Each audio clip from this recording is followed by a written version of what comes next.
Assalamualaikum warahmatullahi wabarakatuh.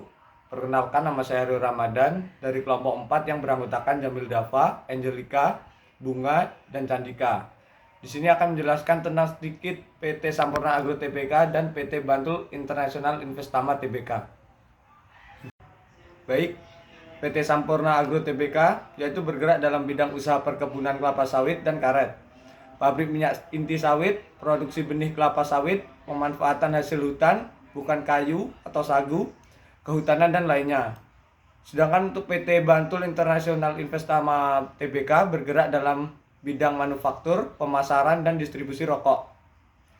Didirikan pada tahun 1930 dengan nama Struts Pabrik Hak Lions, memproduksi beberapa merek rokok lokal ternama seperti Bantul Biru, Neomil, dan Unomil. Ciri khusus laporan keuangan perusahaan pertanian. Di dalam laporan posisi keuangan konsolidasi yang ditemukan dalam PT Sampurna Agro Tbk terdapat ciri khusus yang menjelaskan atau menggambarkan bahwa PT tersebut merupakan akuntansi pertanian yang dimana terdapat 1. Aset biologis, yaitu terdapat pada laporan posisi keuangan, posisi aset bagian aset lancar. Yang kedua, tanaman produktif, yaitu terdapat pada laporan perubahan modal, posisi aset bagian aset tidak lancar. Contohnya seperti tanaman menghasilkan dan tanaman belum menghasilkan. Ciri khusus laporan keuangan perusahaan pertanian. Di dalam laporan posisi keuangan konsolidasi yang ditemukan dalam PT Bentol International Investama Tbk tidak terdapat ciri khusus yang menjelaskan atau menggambarkan jika bahwa PT tersebut merupakan akuntansi pertanian yang dimana yang harusnya terdapat 1. Aset biologis, yaitu tanaman yang belum menghasilkan atau menghasilkan hanya sekali. Yang kedua, tanaman produktif. Maka dapat disimpulkan bahwa PT Bentol International Investama Tbk bukan merupakan perusahaan yang pertanian karena tidak adanya ciri khusus di laporan keuangannya yang dispesifik merujuk dalam akuntansi pertanian.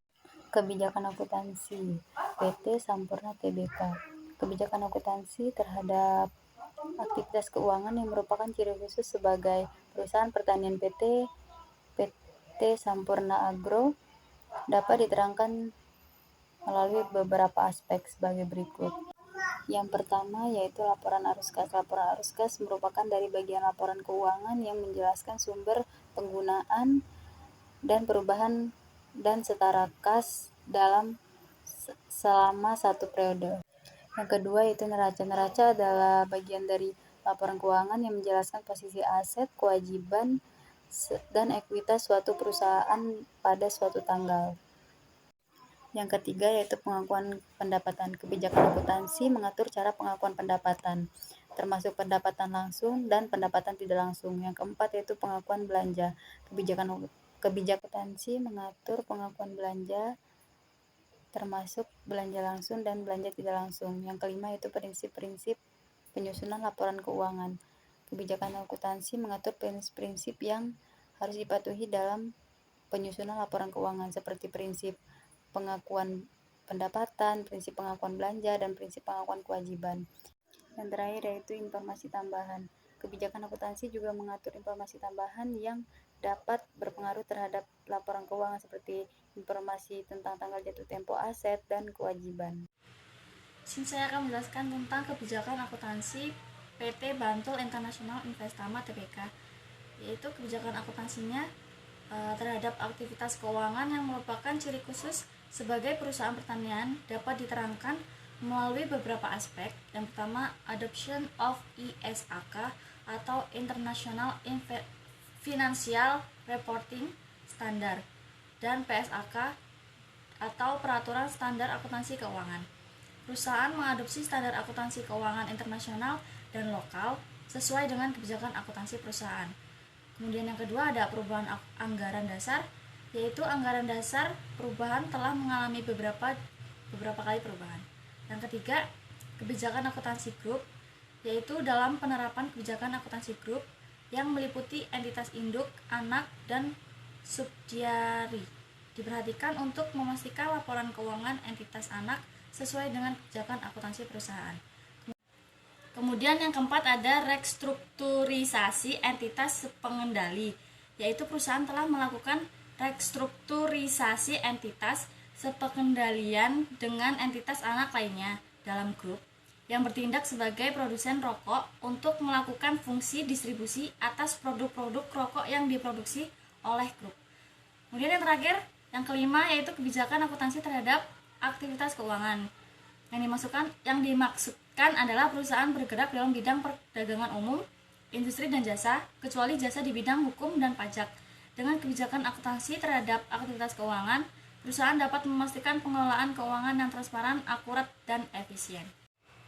Di sini saya akan melanjutkan tentang rincian saldo PT Sampurna Argo Tbk dan PT Bantoel International Investama Tbk. Rincian saldo yang kami dapat di kedua PT tersebut adalah sebagai berikut.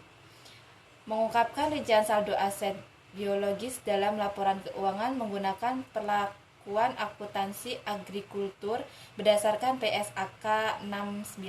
Perlakuan ini mencakup pengakuan, pengukuran, dan pengungkapan aset biologis, termasuk aset tanaman belum menghasilkan dan tanaman menghasilkan, metode penyusutan atau amortisasi, umur manfaat, tarif penyusutan, jumlah percatatan bruto akumulasi penyusutan atau amortisasi pada akhir dan awal periode, dan pengungkapan lainnya.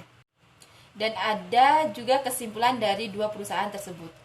Yani setelah mengetahui laporan keuangan PT Sampurna dan PT Bantoel, maka jika kami diibaratkan sebagai investasi akan memilih investasi pada PT Bantoel International Investama Tbk. Dikarenakan pada laporan laba ruginya dapat dilihat jika PT Sampurna Argo Tbk mengalami kerugian pada tahun 2019. Sedangkan PT Bantoel International Investama Tbk mengalami laba pada tahun 2019. Baik, sekian presentasi dari kelompok kami. Apabila ada salah kata saya mohon maaf. Saya akhiri, wassalamualaikum warahmatullahi wabarakatuh.